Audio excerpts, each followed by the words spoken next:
আমি নিজের রিলেটিভের কথা বলি। আমার এক রিলেটিভ আওয়ামী লীগ করেন, খুব প্রভাবশালী আওয়ামী লীগ নেতা। তার একটা বড় অপারেশনে 10-12 ব্যাগ রক্ত লাগবে। আমাকে ফোন করলেন, মাসুম আমার 10-12 ব্যাগ রক্ত লাগবে। এত প্রভাবশালী নেতা, তার রক্তের কি অভাব? তো সে বলছে যে বাবা আমি কোনো জায়গাতে রক্ত কিনবো না, এই রক্তগুলো ওরা নর্মালি দিয়ে চলে যায়, এই রক্তগুলো ভালো না। তাই কি করা যায়? তুমি সাংবাদিকতা করো, তোমার সাথে সব দলের সম্পর্ক ভালো, বিএনপি বলি, জামাত বলি, তুমি একটু জামাতের সঙ্গে যদি কানেকশন থাকে আমাকে জামাত শিবিরে কিছু রক্ত ম্যানেজ করে দাও এই গ্রুপে। আসসালামু আলাইকুম। শিবির খারাপ কিন্তু শিবিরের রক্ত পরিষ্কার। আওয়ামী লীগের প্রভাবশালী নেতারা তারা অসুস্থ হলে ইসলামী ছাত্র শিবিরের রক্ত তালাশ করে তার শরীরে নেওয়ার জন্য। সুপ্রিয় দর্শক, প্রথমে আপনাদেরকে একটি ভিডিও দেখাবো। বাংলাদেশের একজন জনপ্রিয় অনলাইন অ্যাক্টিভিস্ট, রাজনৈতিক বিশ্লেষক মাসুম মাহবুব, তিনি দেশীয় এবং আন্তর্জাতিক বিভিন্ন বিষয় নিয়ে তিনি কথা বলে থাকেন। আপনারা তাকে অনেকেই চেনেন। ইনি বলছেন যে তার একজন পরিচিত আওয়ামী লীগের প্রভাবশালী নেতা তিনি অসুস্থ ছিলেন, তার 10-12 ব্যাগের মতন রক্ত লাগবে। তাকে ফোন দিয়েছিল মাসুম মাহবুবকে, বলেছিল শিবিরের বা জামাতের সাথে যদি তোমার যোগাযোগ থাকে তাহলে তাদের কাছ থেকে 10-12 ব্যাগ রক্ত এনে আমাকে দাও, কারণ তাদের রক্ত পরিষ্কার, তারা মাদক সেবন করে না, তারা কোনো অপকর্মে লিপ্ত হয় না, যার কারণে তাদের রক্তগুলো হয় ফ্রেশ। সুপ্রিয় দর্শক, আমরা সরাসরি মাসুম মাহবুবের সেই বক্তব্যটি আগে শুনে আসব, তারপরে আপনাদেরকে ইসলামী ছাত্র শিবিরের আদর্শ এবং শিবিরের আদর্শে গড়া একটা ব্যক্তির, একটা সন্তানের একটা বক্তব্য শোনাবো, যেটি শোনার পরে আপনাদের কলিজা ঠান্ডা হয়ে যাবে। আমি বিশ্বাস করি এদেশের মায়েদের, এদেশের বাবারা তারা চাইবে তার সন্তান যেন ইসলামী ছাত্র শিবিরের এই ছেলেটার মতন হয়। চলুন সরাসরি আমরা মাসুম মাহবুবের সেই বক্তব্যটি আগে শুনে আসবো। আমি নিজের রিলেটিভের কথা বলি। আমার এক রিলেটিভ আওয়ামী লীগ করেন, খুব প্রভাবশালী আওয়ামী লীগ নেতা। তার একটা বড় অপারেশনে 10-12 ব্যাগ রক্ত লাগবে। আমাকে ফোন করলেন, মাসুম আমার 10-12 ব্যাগ রক্ত লাগবে। এত প্রভাবশালী নেতা, তার রক্তের কি অভাব?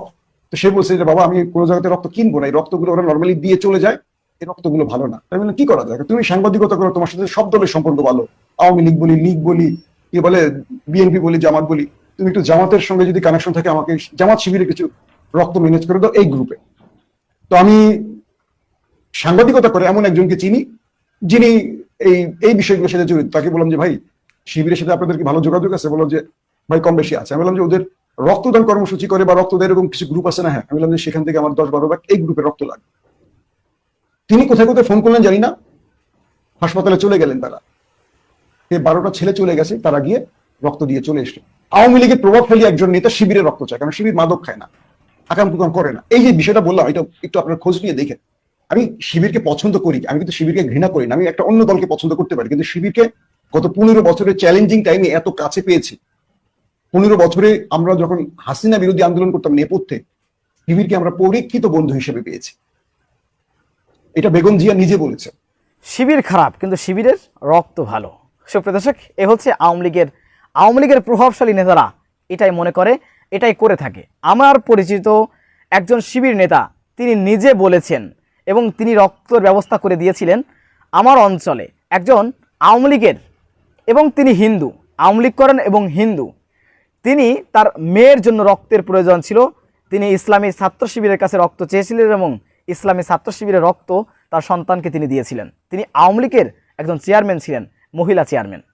সুপ্রিয় দর্শক, যাই হোক, এই বিষয়টি প্রতিষ্ঠিত ইসলামী ছাত্র শিবিরের নেতাকর্মীরা গাঁজা, মদ, বিড়ি, সিগারেট, মাদক দ্রব্য সেবন করে না, তাই তাদের রক্ত ফ্রেশ। এজন্য আওয়ামী লীগ বলেন আর যেই বলেন না কেন, রক্তের প্রয়োজন হলে শিবিরের কাছেই ফোন দিয়ে থাকে এবং ইসলামী ছাত্র শিবির বিনা টাকায় মানুষদেরকে রক্ত দিয়ে সাহায্য করে থাকেন। আপনারা এই বিষয়টি জানেন। সুপ্রিয় দর্শক, ইসলামী ছাত্র শিবিরের আদর্শে গড়া একটি সন্তান অর্থাৎ ডক্টর শফিকুল ইসলাম মাসুদ, তিনি A+ প্রাপ্ত শিক্ষার্থীদের মাঝে বক্তব্য দিচ্ছিলেন।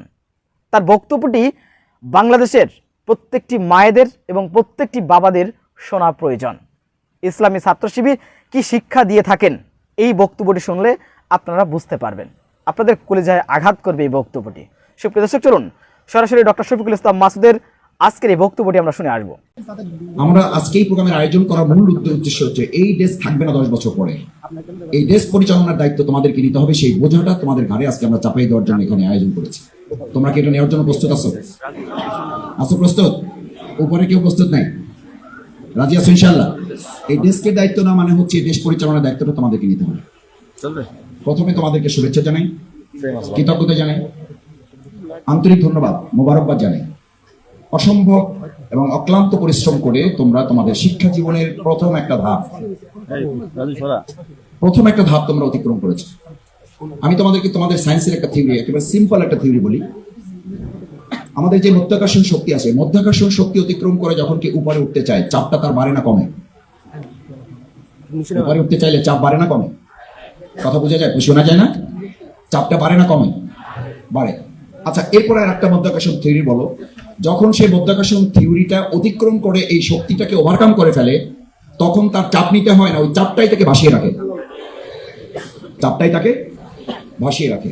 আজকে তোমাদের কাছে ছাত্র শিবির একটা মেসেজ দিতে চাই, তুমি চাপ নিতে নিতে যদি ওই মধ্যাকর্ষণ শক্তির চাপটাই অতিক্রম করতে পারো, তাহলে এই শক্তিটাই, এই চাপটাই তোমাকে ভাসিয়ে রাখতে সাহায্য করবে। পৃথিবীর নিয়ম হচ্ছে বিপদ মোকাবেলা করতে করতে করতে করতে এমন হবে যে বিপদ না আসলে তোমার খারাপ লাগবে, স্ট্রেস না আসলে তোমার খারাপ লাগবে। এই দুনিয়ার নিয়মটা হচ্ছে এরকম যে তুমি যে স্ট্রেস নাও, স্ট্রেসটা হচ্ছে এরকম যে তুমি এখন মনে করেছো ভালো রেজাল্ট করেছো, এখন কি হবে টেনশন আছে, এমন টেনশন যে সে পড়াশোনা করতে পারবে। আমাদের সমাজে এরকম ভালো ছাত্র দিয়ে তুমি কি করবা যে বলে যে আমি পরীক্ষার টেনশনে পড়াশোনা করতে পারি না?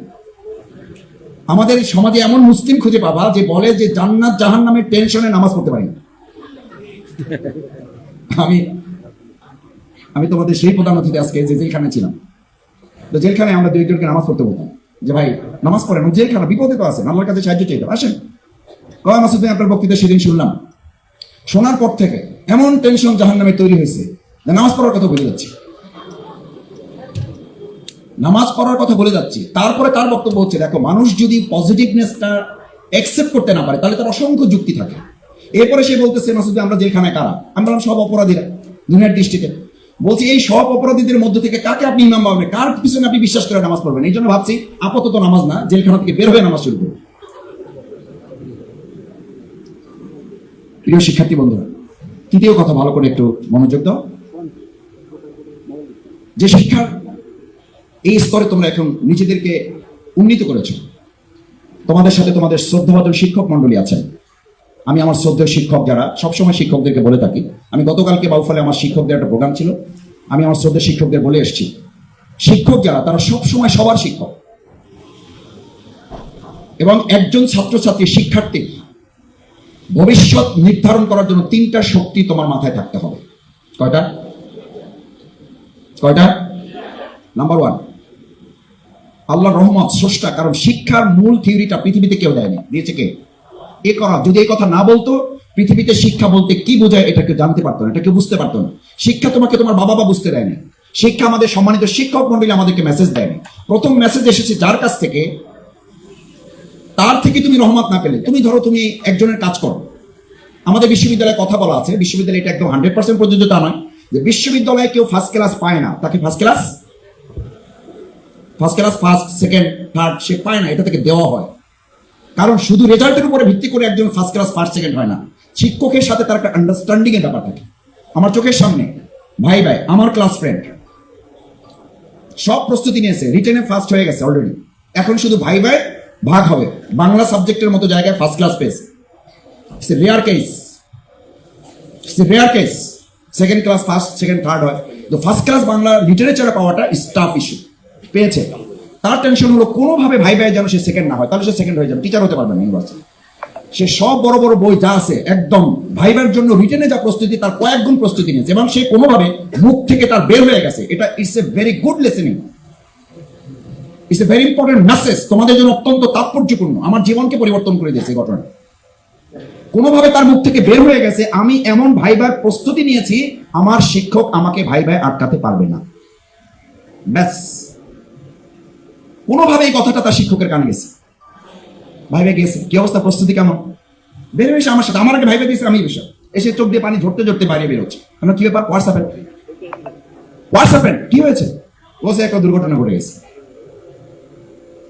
ঢুকার পরে কি অবস্থা, ভাইবার প্রস্তুতি কেমন? স্যার আলহামদুলিল্লাহ আমি মোটামুটি সব করে এসেছি। স্যার তো টেনশন না, ইনটেনশন নিয়ে প্রশ্ন করতেছে। বলো উপন্যাস কার লেখা? এটা রবীন্দ্রনাথ ঠাকুর। বলছে তার জন্ম কত? এত সালে। তার মায়ের নাম বলো? বলছে। বাবার নাম বলো? বলছে। তার ছেলে মেয়ে কতজন? বলো। তার কার কত বয়স ছিল? তিনি যখন মারা যান তার কতজন পরিবারের সদস্য রেখে মারা গেছে? এটা কি কোশ্চেন? পৃথিবীর এমন কোন ছাত্র নেই যে তার শিক্ষকের সব প্রশ্নের জবাব দিয়ে তাকে সন্তুষ্ট করতে পারবে, যদি না ওই শিক্ষক মনের দিক থেকে তার শিক্ষার্থীর প্রতি সন্তুষ্ট না। যে আল্লাহ তোমাকে শিক্ষার জন্য পৃথিবীতে পাঠিয়েছেন, সেই আল্লাহর সাথে তোমার যদি সম্পর্ক না থাকে, পৃথিবীর সব শিক্ষা তুমি মাথায় নিয়েও মানুষ তো দূরের কথা, পশুরও মিনিমাম স্তর তুমি লঙ্ঘন করতে পারবে। তার মালিকের সাথে যদি সম্পর্ক না থাকে, শিক্ষক, ওই যে বললাম রবীন্দ্রনাথ ঠাকুর যখন মারা যান তখন তার কতজন পরিবারের সদস্য রেখে মারা গেছে, এইটি কি তার কোশ্চেন হওয়ার কথা? এই প্রশ্নের জবাব দেওয়ার জন্য তাকে কোশ্চেন করা হয় নাই। যখন এটা বলেছে পারে নাই, বলছে স্যার সরি, এটা তো আমি জেনে আছি না, এটা তো আমার পড়ার কথা না। বলছে কোনটা পড়ার কথা, কোনটা পড়ার কথা কি তুমি ঠিক করবা? স্যার তো তার জায়গায় নেই, তাকে চ্যালেঞ্জ করেছে ছাত্র। এটা হইতে পারে? ছাত্র শিক্ষককে চ্যালেঞ্জ করতে পারে, আমাকে আটকাতে পারবে না।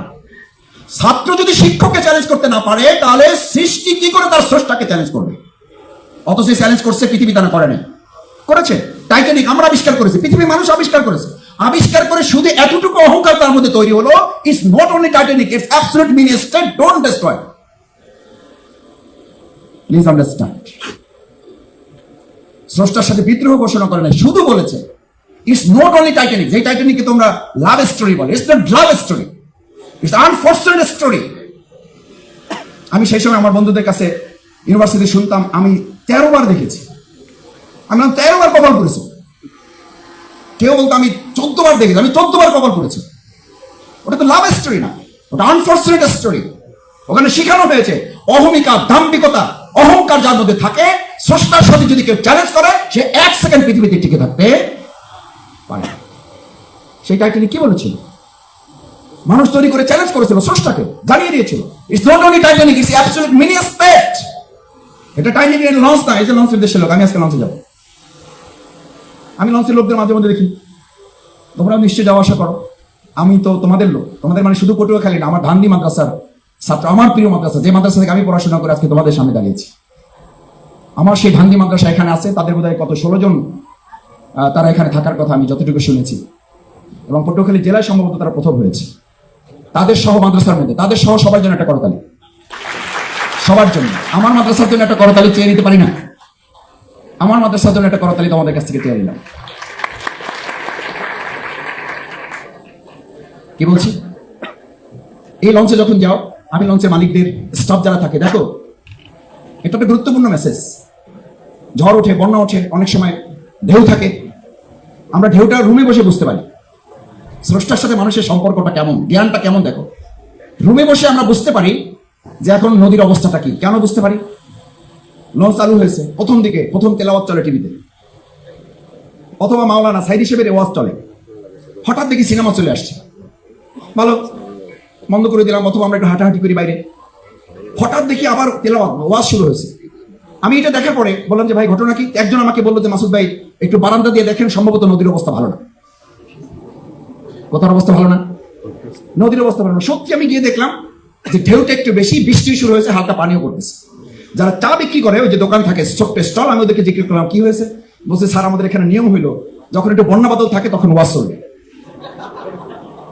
শুধু ওয়াজ চলবে না, আমার এখানে মায়েরা আছেন, আমার বোনেরা আছেন। দেখেন আল্লাহর সাথে মানুষের সম্পর্কের জ্ঞানের ভিত্তিটা প্র্যাকটিক্যালি আল্লাহ কিভাবে বাধ্য করেছেন আপনাকে। আপনি বাইরে যেতে পারবেন না। আমি বের হয়ে যখন মাঝখানে ফ্লোর দিয়ে হাঁটতেছি, আমার এলাকার এক লোক বলছে মাসুদ ভাই আপনি আসেন, একটু সাহস পেলাম।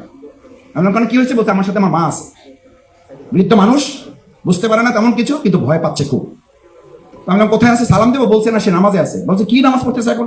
আমি বলছি যে আমিও তাকে জিজ্ঞেস করলাম যে মা এখন কি নামাজ পড়তেছেন? আপনি তো এশার নামাজ পড়েন নাই, তো এশার নামাজ পড়বেন? বলছে না আমি এশার, আমি এখন তাহাজ্জুদ পড়বো। দেখেন মানে সেন্সটা মানুষের। তখন সে হাসতে হাসতে বলছে আবার কিছুটা বিশ্বাস, যেহেতু মা, তার সাথে তো তামাশা করা যায় না। বলছে আমার মায়ের মধ্যে টেনশনটা এমন পর্যায়ে পৌঁছে গেছে, সে এশার নামাজই পড়ে নাই, কিন্তু বিপদ যেহেতু চলে আসছে এখন মনে করতেছে এসা পরে হবে, আগে কি? আগে তাহাজ্জুদ, আগে আল্লাহর কাছে কান্দো। যেই টাইটানিক তোমাকে মেসেজ দিয়েছে আল্লাহর সাথে বিদ্রোহ করলে ধ্বংস অনিবার্য, সেটা মুসলমানদের কাছে মেসেজ দেওয়া হচ্ছে love story. It's not love story, it's a destroy story. তোমরা একমত না হলে I don't care there, I don't care দেয়ার। কেন? ওটার পাইলট মহোদয় এই আমার মতো এরকম আসছে, আমার চেয়ে এরকম এত আনস্মার্ট না, স্মার্টলি এসে ডিক্লার করেছে please please our honorable passenger, you drink and be merry, খাও দাও ফুর্তি করো, because it's not only Titanic, it's absolutely mean a state. Don't destroy it. কেউ এটাকে ধ্বংস করতে পারবে না। So eat, drink and be merry. খাও দাও ফুর্তি করো, যা ইচ্ছা করো, কেউ তোমাদেরকে আটকাতে পারবে না। এই কথা বলা শেষই হয়নি, তার মাঝখান থেকে ডিরেক্টর নিচে চলে আসছে, সরো, তোমার কাছে কোনো খবর আছে? এই যে আন্দে রং দুনিয়া আছে, কোনো খবর আছে তোমার কাছে? বলছে স্যার সরি, কি হয়েছে? বলছে কি হয়েছে এটা আমি বলতেছি, তুমি যাও। Honorable passenger, our sorrowful news, our sorrowful message. Within 15 minutes of this story of a Titanic, আর মাত্র 15 মিনিট পর আমাদের টাইটানিকটা শেষ হয়ে যাচ্ছে। So pray for us now, we are at the time of our death. Pray. যারা স্রষ্টাই মানে না, যারা এক আল্লাহকে বিশ্বাস করে না, তারা বলতেছে pray for us now, we are at the time of our death. আমরা মৃত্যু দ্বার প্রান্তে পৌঁছে গেছি, এখন এক আল্লাহ ছাড়া, এক স্রষ্টা ছাড়া আমাদের আর কেউ বাঁচাতে পারবে না, সুতরাং তার কাছে প্রার্থনা। মজার ব্যাপার হচ্ছে, শিক্ষায় তুমি বড় ডাক্তার হবে, শিক্ষায় তুমি বড় ইঞ্জিনিয়ার হবে, তোমার মধ্যে অনেক বড় ভূমিকা তৈরি হবে, টাইটানিকের চেয়েও বড় ভূমিকা তোমার মধ্যে জন্ম হবে। দেখো সেই টাইটানিকটাকে ধ্বংস করেছে কে? জাস্ট আইসবার্গ, একটা আইসের পাহাড়ও না, আইসের একটা ব্যাগ, আইসের একটা ধাপ, আইসের একটা স্টেট, একটা বরফের পাহাড় না, বরফের একটা খন্ড একটা স্টেটকে ধ্বংস করে দিলে একটা ধাক্কায়। 15 মিনিট টাইম নিল, জাস্ট 15 মিনিট। পৃথিবীতে তোমাকে আল্লাহ শিখাচ্ছেন, তোমার জ্ঞান যেন তোমাকে অহমিকার দম্বে দম্বিত না করে। জ্ঞান তোমাকে শিখাচ্ছে। লোকমান তার সন্তানকে এভাবে তার সন্তানকে ডেকে বলেছিল, ইয়া বুনাইয়া আকিমিস সালাত, তোমার শিক্ষার প্রথম ধাপ হচ্ছে তুমি সালাত আদায় করবে। আমাদের বর্তমান শিক্ষা ব্যবস্থা, আমি বিশ্ববিদ্যালয়ে পড়াশোনা করেছি, আমি মাদ্রাসার বড় বারান্দায় পড়াশোনা করেছি, আল্লাহ আমার অহংকার মাফ করুন।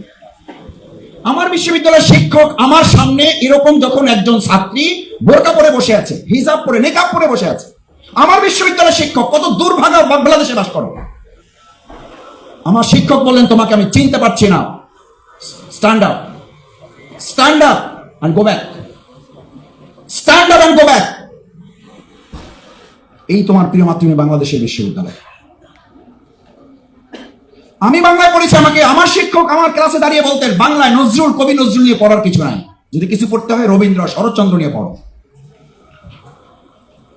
আমার মায়েরা, আমার বোনেরা, আমার শিক্ষক মন্ডলী, অভিভাবক বৃন্দ ভাবছেন ছেলেকে কত বড় জায়গায় নিয়ে আসছেন। দুর্ভাগ্য, মাথায় ভাঁজ পড়ার মতো সংবাদ দিয়ে দিচ্ছি, মাথায় ভাঁজ পড়ার মতো। কোথায় নিয়ে যাচ্ছেন আপনার সন্তানকে? কোথায় নিয়ে যাচ্ছে সন্তানকে যদি জানতে হয়, তাহলে বাংলাদেশের এখন মোবাইলটা ওপেন করে আপনি মোবাইলে গিয়ে একটু শুধু সার্চ দেন, বাংলাদেশের বৃদ্ধাশ্রমগুলোতে আপনার 2টা সিট প্রয়োজন, বুকিং দিতে যান বুকিং দিতে। 6 মাসে বুকিং পাবেন না, কেন জানেন? এই যে আপনার আদর, যত্ন, ঘাম, চোখের পানি, রক্তে করা সন্তানগুলো যাদেরকে বড় করেছেন, মানুষ হওয়ার পরিবর্তে আমাদের বিশ্ববিদ্যালয়, স্কুল, কলেজ, কোনো ক্ষেত্রে, কোনো মাদ্রাসাগুলো মানুষ করার পরিবর্তে কোনো ক্ষেত্রে না, অধিকাংশ ক্ষেত্রে তাদেরকে পশুতে পরিণত করে ফেলছে।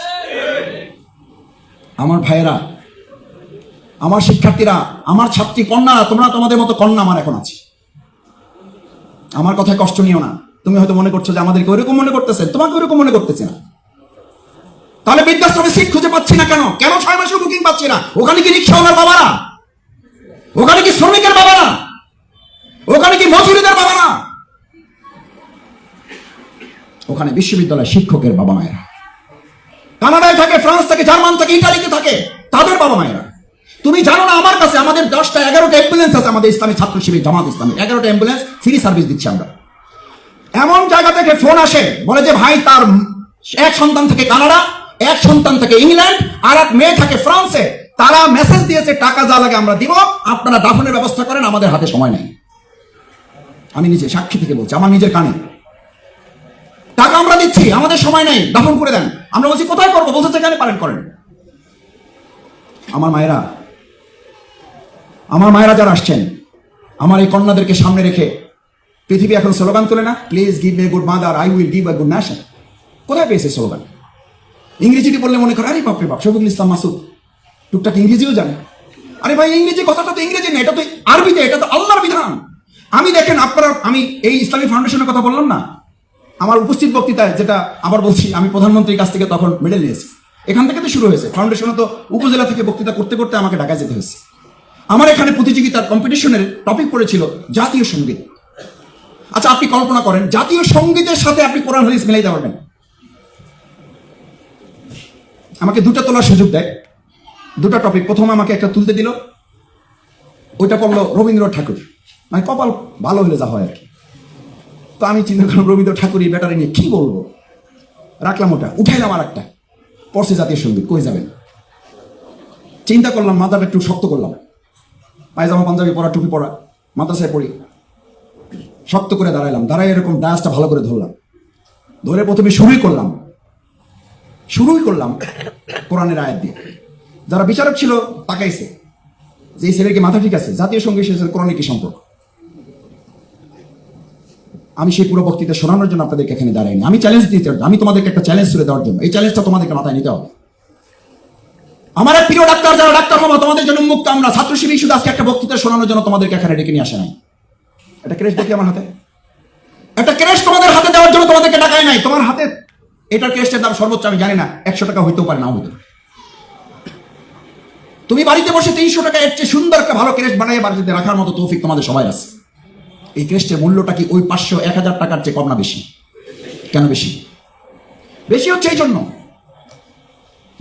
জন্য যে ক্রেশটা তোমার হাতে দেওয়া হচ্ছে না। আজকে ইসলামী ছাত্র শিবির তোমার হাতে পুরো বাংলাদেশটাকে তুলে দিচ্ছে। এই বাংলাদেশটাকে তোমাকে দেখে রাখতে হবে। This is your country, this is your responsibility. তোমার দেশ, তোমার দায়িত্ব। যে কারণে এটা বলছিলাম, প্রিয় শিক্ষার্থীরা, আমি তখন বক্তৃতার যেটা বললাম যে পুরো বক্তৃতা শোনানোর জন্য তোমাদেরকে ডাকাই নাই। আমার এক ডাক্তার আছে, আমাদের এক ডাক্তার আছে, চ্যালেঞ্জটা তোমাকে মাথায় নেওয়ার জন্য, চ্যালেঞ্জটা নিতে হবে। আচ্ছা, না শোনার আগে চ্যালেঞ্জটা নেওয়ার জন্য রাজি আছো? না শোনার আগে রাজি হইলে কেন? কেন রাজি হইল? একজন যদি রাজি হও, এটা আফসোসের ব্যাপার। কেন হাত তুললা? দুটা কারণে, এক অমনোযোগী, দুই তোমাদেরকে এরকম অন্ধভাবে এই রাষ্ট্র তোমাদেরকে পরিচালনা করলেও তোমরা পরিচালিত হবা বলে আমাদেরকে বিশ্বাস করতে হবে। অথচ এই দুটো কোনোটাই আমরা প্রত্যাশা করি না। আমার প্রিয় ডাক্তার, যারা ডাক্তার হবা, যারা ইঞ্জিনিয়ার হবা, ডাক্তার পড়েছেন 3rd ইয়ার, 2nd ইয়ার চলতেছে, 4th ইয়ার শেষ, এবার তিনি কিসে ভর্তি হবেন? কোথায়? 5th ইয়ার শেষ করার পর কোথায় ইন্টার্ন করেন? কি করে? ইন্টার্নিতে ভর্তি হয়। ইন্টার্নিতে ভর্তি হয়েছে, টিচারদের সাথে ক্লাসের এক ফাঁকে জোহরের নামাজের সময় হয়েছে, আজকেও জোহরের নামাজের সময় হবে একটু পরে। ডাক্তার দাঁড়িয়ে বললো যে স্যার আমার একটু কথা আছে। বলছে কি কথা? যে স্যার জামাতের সময় হয়ে গেছে, তো আমাকে একটু নামাজ পড়ার সময় দিতে হবে। বলছে এই কারণেই বলছি, এই বিজ্ঞানের ক্লাসে, ডাক্তারের ক্লাসে নামাজের সাথে এগুলোর কোনো সম্পর্ক নাই। আমার ক্লাসে এগুলো বলবা না। সাথে একটা ইংলিশ মারি দিয়েছে। ইংলিশ মানে স্মার্টনেস। কি English? Science and religion can go together. সব ছাত্রছাত্রীর মনে করছে, বাপ সেই শিক্ষক, মারাত্মক জিনিস। Science and religion can go together. বিজ্ঞান এবং ধর্ম একসাথে চলতে পারে না। সব মেরে গেছে। ওই ছাত্র বলছে যে স্যার আমি যদি ফেলও করি, আমরা যদি বাদও দেন, আমার নামাজে স্যার একটু যাওয়া লাগবে। এখন আপনি অনুমতি দিলেও যাব, না দিলেও যাব। এখন আপনার আদবের সাথে যেতে পারলে আমার জন্য ভালো। স্যার দেখছে পরিস্থিতি ভালো না, বলছে যাও, তোমার মতো ছাত্রদের নামাজে যাওয়াই ভালো। গিয়েছে, নামাজ থেকে ফিরেছে। আমি এগুলো শুধু গল্প বলার জন্য বলছি না। ইটস এর স্টামিনা, ইটস এর ডিসিশন, ইটস এর স্ট্যান্ডার্ড, ইটস এর মেসেজ, ইটস এর ফিউচার, ইটস এর ক্যারিয়ার, ইটস এর রেসপন্সিবিলিটি।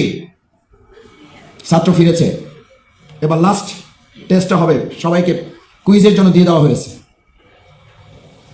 ওই ছেলে ফার্স্ট হয়েছে। সে জানে না, নাম নাই তো, রোল আছে শুধু। এই ফার্স্ট কে হয়েছে দাঁড়াও। এ তো মনে করছে যে ফার্স্ট হয়েছে ওই যে বেনামাজি, আল্লাহরই স্বীকার করেন এরকম একটা। এ তো খুব কৃতিত্ব। এই ফার্স্ট হয়েছে কে, দাঁড়াও। বলছে স্যার রোল বলেন। রোলই তো বলেন নাই। বলছে আচ্ছা রোল হলে এত, দাঁড়াও। নামাজি ছেলে দাঁড়ায় গেছে। স্যার আমি। ওনার হাসি মুখ আর স্যারের হলো গোমরা মুখ। যেহেতু ফার্স্ট হওয়ার কথা না, এই তো চলেই গেল একটু আগে ক্লাস থেকে। এই ফার্স্ট হলো কি করে? ওই ছাত্র আসছে, বলছে যে এখন আগেই থেকে ঠিক করা ছিল, তার অনুভূতি প্রকাশ করা হবে এবং তার অনুভূতি শোনা হবে। ফার্স্ট হলো কি করে? আসছে, দাঁড়াইয়ে প্রথম শুরু করছে স্যারের বক্তৃতা দিয়ে। সম্মানিত শিক্ষক মন্ডলী, উপস্থিত আমার সহকর্মীরা, ইটস ইওর গুড মেসেজ, আমাদের সম্মানিত শিক্ষক একটু আগে বলেছিলেন science and religion can go together, আর আমি তোমাদেরকে বলছি science without religion can go together. বিজ্ঞান ধর্ম ছাড়াই চলতে পারে না। স্যার বলেছিল science and religion can go together, আর ছাত্র ওই ক্লাস থেকে নামাজ পড়ে এসে ফার্স্ট হয়ে বললো, মেসেজ দিল, প্র্যাকটিক্যালি মেসেজ দিল, science without religion can go together. যে বিজ্ঞানের সাথে ধর্মের সম্পর্ক নেই ওটা বিজ্ঞান, ওটা অন্ধ, ওটা ধ্বংস। ওটা কেন ধ্বংস? আচ্ছা, তোমাদের আবু জেহেলের নাম তো কারো জানা নেই। আচ্ছা, এই লোকটার নাম কি আবু জেহেল ছিল? এই লোকটার নাম কি ছিল? আবুল হেকাম। শুধু বুদ্ধি না, বুদ্ধির বাপ। আচ্ছা, বুদ্ধির বাপ মূর্খের বাপ হলো কেন বলো? কেন মূর্খের বাপ হলো এই লোকটা? এই লোকটা কি বিজ্ঞান জানতো না, ম্যাথ জানতো না, জিওগ্রাফি জানতো না, সায়েন্স জানতো না, বায়োলজি জানতো না? এখন পর্যন্ত বলা হয় পাথর খোদাই করলে সৌদি আরব বা ওই রাষ্ট্রগুলোতে যে বিজ্ঞান, যে লিটারেচার, যে জিওগ্রাফি, যে ম্যাথ পাওয়া যায় পৃথিবীতে এখন পর্যন্ত তার ধারে কাছে যাওয়া যায় না। তাহলে what is the difference between Abul Hakam and Abu Jahl? What? এটা আমার মায়েদেরকে বলতে হবে, এটা আমার শ্রদ্ধাভাজন শিক্ষকদেরকে বিবেচনায় নিতে হবে। এই বিবেচনায় নিতে হবে বলেই শফিকুল ইসলাম মাসুদ প্যান্ট শার্ট পরে এখানে কথা বলতে পারে। এখনই জোহরের নামাজের আজান হবে, টুপি ছাড়া অথবা টুপি সহ পটুয়াখালীর সবচেয়ে বড় মসজিদে দাঁড়িয়ে সালাতুল জোহরে ইমামতি করার যোগ্যতা ছাত্র শিবির তৈরি করে দিতে পারে। Challenge, challenge, please let's go.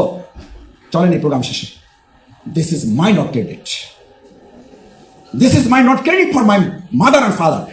আমি আমার বাবা মার প্রতি কৃতজ্ঞ যে তারা আমাকে 20টা ওয়ার্ডিং গোল করে বাইন্ডা তারপর বলতো শিবিরের কাছে যাও। এই পটুয়াখালী, এটাকে ট্রেনিং সেন্টার বলা হতো, ট্রেনিং টি স্কুল বলা হতো, টিটি।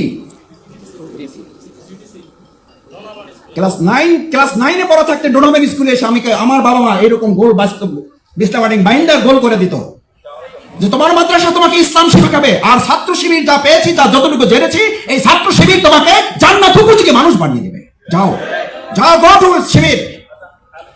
আমার মা আমার বাবার পকেট থেকে টাকা চুরি করে, এখানে কোন মা আছেন বাবার কাছ থেকে টাকা চুরি করেন আমি জানি না, আমার মাকে আমি চুরি করতে দেখছি। চুরি করা মানে বুঝেন, আগে নিয়ে দিত, পরে বলতো, বলছে ছেলেকে তো তুমি দিবা না, চাইলে তো দিতা না, দিলেও তো সময় লাগতো, অত সময় আমার নয়, তোমার ছেলেরও নয়। নিয়ে দিছি, তারে 200 টাকা দিছি, শিবিরে লাগবে, ওখানে তার ইয়া দিতে হবে, ডেলিগেট ফি জমা দিতে হবে। তোমার ছেলে যাইতে চায় নাই, তোমার পক্ষ থেকে আমি 200 টাকা দিয়ে তারে পাঠিয়ে দিছি, মাফ করলে করো, না হলে নাই। আমার মায়ের কথা শুনে বলছি। এই মাকে বলা হয়েছে please give me a good mother, I will give you reputation.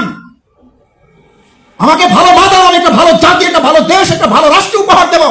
আমার মায়েরা যারা, আমার কন্যারা যারা আছো, এরকম একটা ভালো মা হওয়ার জন্য ইসলামী ছাত্র শিবির তোমাকে আজকে সিদ্ধান্ত নিতে অনুরোধ করছে। দিস ইজ ইসলামী ছাত্র শিবির। ছাত্র শিবির শুধু তোমাকে এখানে একটা বক্তৃতা শোনাতে আসে না। ছাত্র শিবির, তুমি ডাক্তার হওয়া, তোমার জন্য রেডি আছে কোচিং, চলো। দরজা মুক্ত। আমাকে ফোন করে, মাসুদ তুমি আমাদের বাউফলের ছেলে না? আমি বললাম জি আপা বলেন। এই যে আজকে আসতে আসতে আমার ফোনে একটা ভয়েস রেকর্ড আছে, কান্না, কেঁদে কেঁদে ফোন করেছেন আমাকে, বলছেন যে আপনার সময় হবে না আমি জানি, এই জন্য ভয়েস মেসেজ দিয়ে রাখলাম। কাঁদছেন, ভাই দেশটার কি হবে ভাই? আমি বললাম কেন আপা কি হয়েছে? আমি শুধু একটা রিপ্লাই দিয়ে রাখছি, কেন কি হয়েছে? কি হয়েছে জবাব তার 1 মিনিট 43 সেকেন্ড। ভাই আমাদের কোনো উপায় নেই, আমরা শেষ। এই যে শেষ, সব জায়গার মেসেজ, সব জায়গার মেসেজ শেষ। আচ্ছা তুমি বলো, এই শেষ যেখানে আইএমএ জাহিলিয়া যখন শেষ হয়েছিল, সেই সব শেষের জায়গা থেকে, ফুল স্টপ থেকে আলোর যাত্রা শুরু করেছিল ইসলাম না মানুষের তৈরি করা মতবাদ? এটা নিয়ে তোমার যদি কোনো বিভেদ থাকে, কোনো আর্গুমেন্ট থাকে, কোনো ডিবেট থাকে, কোনো অসুবিধা নাই। খুব সিম্পলি বুঝো, খুব সিম্পলি বুঝো, যেখানে অন্ধকারের শেষ, যেখানে আমাদের কন্যাদেরকে জীবন্ত কবর দেওয়া হতো, কি আফসোসের ব্যাপার না? সেই আবু জেহেলের উত্তরসূরিরা এখন বলে ইসলাম ক্ষমতায় আসলে, ইসলাম যদি আবার প্রোভাইড করে, তাহলে আমাদের মেয়েদের নাকি ঘরে আটকাই রাখা হবে। কত বড় আস্পর্ধা থাকলে এই কথা কেউ বলতে পারে? অথচ এই কন্যাদেরকে তখন জীবন্ত কবর দেওয়া হতো, পুড়ে ফেলা হতো আগুনে। একটা ঘরে মেয়ে জন্ম নিলে, যে অন্ধকার আইএমএ জাহিলিয়া যুগে, আবু জেহেলের যুগে, যখন একটা কন্যা সন্তান জন্ম নিলে 3 দিন 4 দিন 7 দিন সে তার বন্ধু বান্ধবদের সাথে মুখ দেখাতো না, তাকে সমাজ থেকে বহিষ্কার করা হতো। তোর কন্যা হয়েছে, তুই এখনো জীবন্ত কবর দাও নাই। দিস ইজ ইসলাম। আর সেই ইসলাম এখন তোমাকে বলে ইসলাম আসলে তোমাদেরকে আটকে ফেলবে। এখন সেই ইসলাম নিয়ে তোমাদের মধ্যে ইসলাম ফোবিয়া, তোমাদের মধ্যে ইসলামের ভীতি ছড়ায়। ইসলাম আসলে তোমাদেরকে ঘর থেকে বের হতে দেবে। আর আজকে তোমাদের এই প্রোগ্রামটাকে আমরা কোনো ঘরে করছি না বাইরে করছি, মানে তোমাদের ঘরে না বাইরের জগতে, তাহলে একটা করতালি দিয়ে তাদেরকে একটা প্রতিশোধ জানাও যে ছাত্র শিবির আমাদেরকে ঘর থেকে এখানে ডেকে নিয়ে এসেছে। আর একটা কথা বলি, কিছু মনে করো না, তোমরা তো আমাদের কন্যার মতো। এখানে ঢোকার সময় তোমাদের যার নেকাব আছে তাকে বলা হয়েছে আসসালামু আলাইকুম, আপনার আমাদের খুব দরকার ছিল, কারণ নেকাবওয়ালা লোকই আমাদের টার্গেট।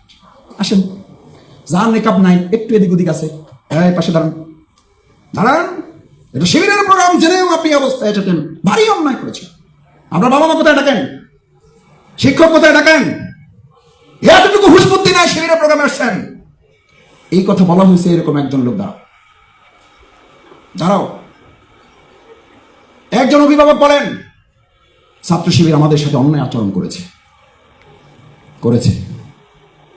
আমিও করেছি।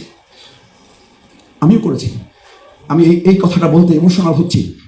আমি বিশ্ববিদ্যালয়ের রাষ্ট্র নির্বাচনে আমাকে একটা হলের জিএস ক্যান্ডিডেট করা হচ্ছে। আমি ভোট চাওয়ার জন্য গিয়েছি। আমার ডিপার্টমেন্টের আমার বান্ধবী, আমি এখন খুব সাহসী মনে হয়, আমি খুব লাজুক প্রকৃতির মানুষ। আমার পরিবারের সদস্যরা আছেন, কেউ জানেন তারা। আমি আমার ভোট চাইতে গিয়েছি যে আমি জিএস ক্যান্ডিডেট শহীদ শামসুজ্জোহা হলের। তো এরকম নিচের দিকে তাকায় কথা বলতেছি, এই তুমি মাসুদ না? আলম জি আপা, আমি মাসুদ। তো কি হয়েছে কি, যে আমি তো জিএস নির্বাচন করব, একটু আমার জন্য দোয়া করবা আর আমার একটু ভোট দিবা। বলছে মাথা জাগাও। জাগালাম। বলছে এখন কি করবো? বলছে তাকাও আমার দিকে। বললাম আপা এটা তো আমাদের শিবির থেকে নিষেধ করা আছে। এটা যদি কেউ দেখে তাহলে আমার সাথীপথ থাকবে না। তাই নাকি? এটা তোমাদের বলা আছে? আমি বললাম জি আপা, এটা বলা আছে। বলছে তাহলে ভোট নেবে কি করে? আমি বললাম এই যে ভোট চাই দিচ্ছি আপনাকে, শরীয়তের সীমা যেন লঙ্ঘন না হয়, কারণ এটা তো শুধু শিবিরের নির্দেশ না, এটা আল্লাহ রসুলের নির্দেশ। একবার কারো দিকে, আমাদের বোনদের, আমাদের মায়েদের, এরকম যারা কন্যা সন্তান তাদের দিকে যারা শরীয়তের দৃষ্টিতে তার জন্য জায়েজ নেই, একবার তাকালে আল্লাহ মাফ করবেন। দ্বিতীয়বার তাকানোটা মাফ করবেন না, শুধু বলা হয়েছে ওই যে তাকানোটা শফিকুল ইসলাম মাসুদের না, তাকানোটা ইবলিসের। কার? আচ্ছা এটা জামাতের কথা, যে শিবিরের কথা, কার কথা? পীর নবী মুহাম্মদুর। আচ্ছা এইরকম ইবলিস ঢাকায় আছে, পটুয়াখালীতে তো নাই। যে একবার তাকানোর পর দুইবার তাকানোর মতো আল্লাহর ওলি এই সমাজে আর পাওয়া যাবে না। যদি একবার কোন রকম তাকায়, আর চোখ ফিরায় না, কারণ একবার যাইছে। বলছে চোখ ফালাও না কেন? চোখ ফালাই এরপর কি করবো? এরপর ইবলিস হয়ে যাবো। একবার যেমন তাকান দিছে, ওর মধ্যে যে ইবলিস ঢুকে গেছে, ওই হুঁশার টান নেই। আমার অভিভাবক বৃন্দ, আপনাদের কষ্ট বাড়াতে চাই না।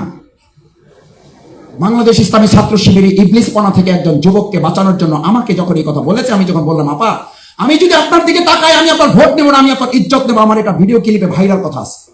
আমি যদি চোখ দিয়ে আপনার দিকে তাকাই, আপনার দৃষ্টির দিকে তাকাই, আপনার চেহারার দিকে তাকাই, আপনার শরীরের দিকে তাকাই, ইসলাম বলছে আমার মধ্যে কুপ্রবৃত্তি আমাকে সবসময় দাবিত করে।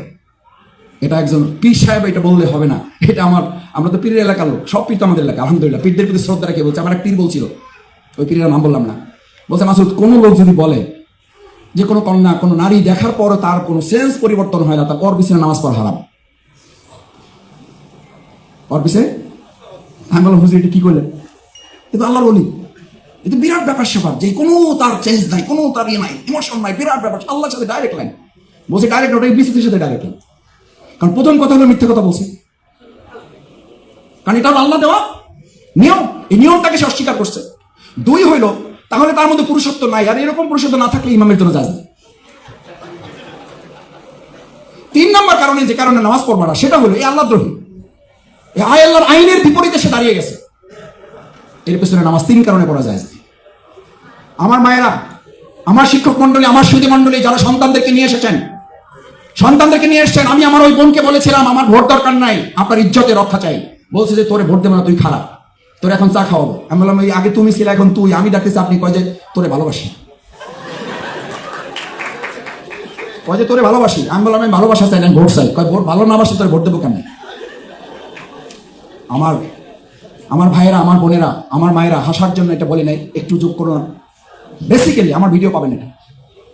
আমার ওই বান্ধবী এখনো যে বেঁচে আছে, সে সরকারি একটা জব করে, আমি এখানে করি, মাঝে মধ্যে দুষ্টমি হয়। আমি বলি যে তোমরা তো এসিতেই থাকো, আমরা ওই রাস্তায় ছিলাম, এখনো রাস্তায় আছি। কয় স্যার কি করতে হবে বলেন?